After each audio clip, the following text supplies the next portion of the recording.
भाई आज की वीडियो की शुरुआत जैसे ही करते हैं, मेट्रो से चल पड़े। मेट्रो से चलने के बाद हम जैसे ही आगे बढ़ रहे, और जब मेट्रो आ रही थी, जब तक मेरे को यही नहीं समझ आ रहा था कि मुझे जाना कहाँ है। फिर जैसे मेट्रो आई, फिर मैंने सोचा कि पहले चलो भाई आज चलते हैं कहीं।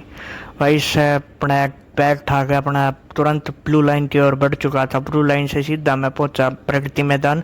प्रगति मैदान के बाद जैसे ही मैं आगे पहुंच रहा हूँ, तो देखता हूँ कि मेरे को जाना कहाँ है। मैं थोड़ी देर यही सोचता रहा, फिर उसके बाद मेरे दिमाग में आया, चलो भाई सेंट्रल सेक्रेटेरिएट की तरफ चलते हैं। सेंट्रल सेक्रेटेरिएट में हमने राष्ट्रपति भवन देखा। राष्ट्रपति भवन के बाद इंडिया गेट की तरफ हो लिया मैं।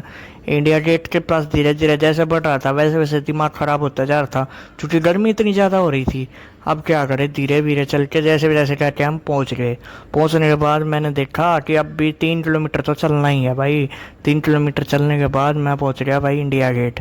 इंडिया गेट पहुंचने के बाद मैंने ये देखा कि इंडिया गेट में चारों तरफ देखता गया भाई, कोई नहीं भाई। इतनी रोड पे इतनी भीड़ लग रही थी, पर चलो भाई नदी थी साइड में, नदी बह रही थी या पौंड पता नहीं, पर नज़ारा बहुत बढ़िया था भाई, मज़ा आ गया देख के। ठीक है, फिर हम जैसे तैसे करके आगे बढ़े। फिर देखते गए तो हर चारों तरफ आदमियों की जनसंख्या इतनी हो रही थी, मज़ा आ गया ये सब देख करके। फिर चलो भाई आगे चलते, चलो भाई कोई शो हो रहा था ऐसा लग रहा था मेरे को साइड में, तो कह रहे थे पार्क से चले जाओ आप। फिर हम नीचे गए तो हमने देखा कि इंडिया की बहुत सारी फाइट हुई और कैसे कैसे इंडिया गेट बना।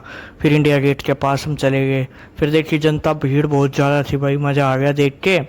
फिर थोड़े से आगे बढ़े तो हमने देखा लाल बहादुर शास्त्री की पहले यहाँ पे मूर्ति होती थी, पर अब नेताजी सुभाष चंद्र बोस की थी।